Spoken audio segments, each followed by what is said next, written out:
Assalamualaikum warahmatullahi wabarakatuh.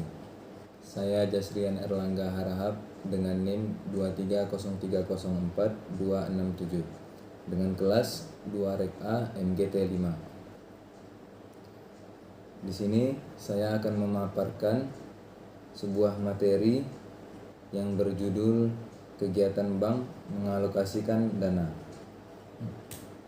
Di sini saya akan membahas beberapa judul besar di dalam materi ini, yaitu yang pertama kegiatan mengalokasikan dana, pengertian kredit dan pembiayaan, unsur, tujuan dan fungsi kredit, prinsip-prinsip pemberian kredit, jenis kredit, perjanjian dan teknik penyelesaian kredit macet.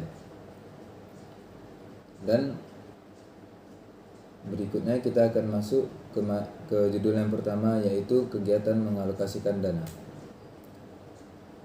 Kegiatan mengalokasikan dana yaitu yang pertama, alokasi dana adalah menjual kembali dana yang diperoleh dari penghimpunan dana dalam bentuk simpanan. Yang kedua, alokasi dana bagi bank konvensional disebut kredit, sedangkan untuk bank syariah disebut pembiayaan. Nah, di sini kita akan membahas kenapa di bank konvensional itu dia disebut kredit dan sedangkan di bank syariah dia disebut pembiayaan.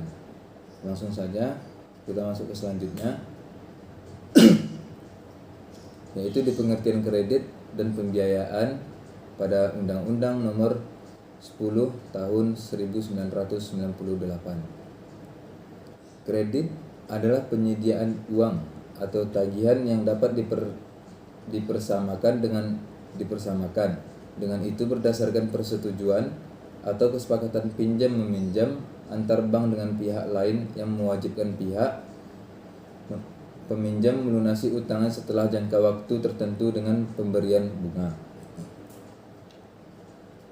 Sementara pembiayaan adalah penyediaan uang atau tagihan yang dapat dipersamakan, dengan itu berdasarkan persetujuan atau kesepakatan pinjam meminjam antar bank dengan pihak lain yang mewajibkan pihak yang dibiayai untuk mengembalikan uang atau tagihan tersebut setelah jangka waktu tertentu dengan imbalan atau bagi hasil. Nah, di sini kalau kredit itu dia menjamin dengan pemberian bunga, sedangkan di pembiayaan dia menjamin yaitu dengan bagi hasil nanti setelah jangka waktunya yang sudah ditentukan. Nah, kemudian kita masuk ke unsur daripada materi ini, yaitu yang pertama kepercayaan, dan yang kedua kesepakatan, ketiga jangka waktu, keempat resiko, dan kelima balas jasa.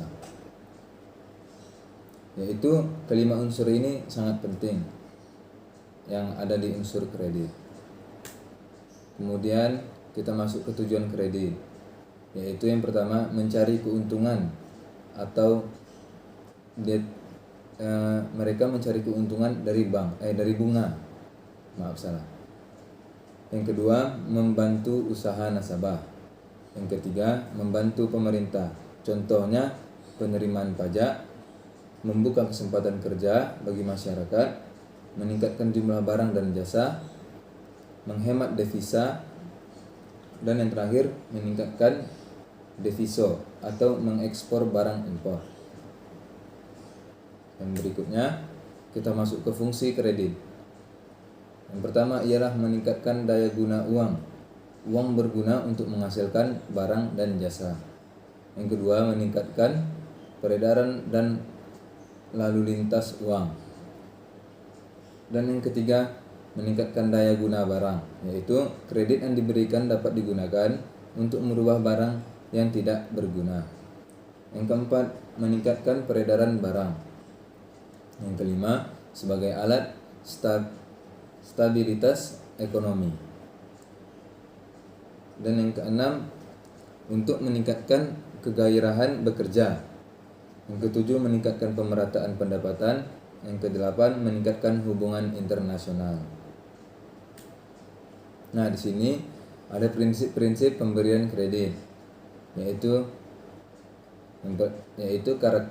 terbagi menjadi karakter, capacity, capital, collateral, condition, personality, party, purpose, prospect, payment, profitability, protection. Dan kita masuk ke jenis kredit. Dari jenis segi kegunaan itu terdapat dari kredit investasi dan kredit modal kerja. Dan dari segi tujuan itu terbagi menjadi 3 bagian, yaitu kredit produktif, kredit konsumtif, dan kredit perdagangan.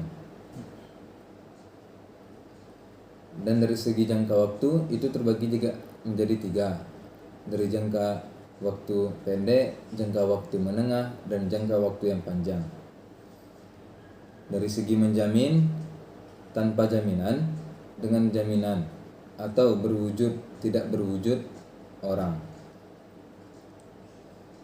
Dari sektor usaha, pertanian, peternakan, industri, pertambangan, pendidikan, profesi, dan perumahan, atau bisa juga seperti yang lain-lain.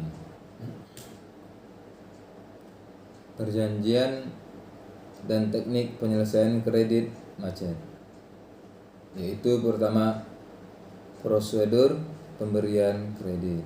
Apa itu? Pengajuan berkas, penyelidikan berkas, wawancara pertama, on the spot, wawancara kedua, keputusan kredit, penandatanganan akad kredit atau perjanjian lainnya realisasi kredit. Dan unsur terjadinya kredit macet dari pihak perbankan, kurang teliti atau ada kolusi, pihak nasabah, unsur kesengajaan dan unsur ketidaksengajaan. Dan kita lanjut ke penyelamatan kredit, yaitu yang pertama ada rescheduling. Apa itu rescheduling? Yaitu memperpanjang jangka waktu kredit dan juga bisa memperpanjang jangka waktu angsuran. Yang kedua, reconditioning. Apa itu reconditioning? Yang pertama ialah kapitalisasi bunga, penundaan pembayaran bunga sampai waktu tertentu, penurunan suku bunga, dan pembebasan bunga. Dan selanjutnya ada restructuring, yaitu penambahan jumlah kredit, penambahan equity atau penyetoran uang tunai, atau tambahan dari pemilih.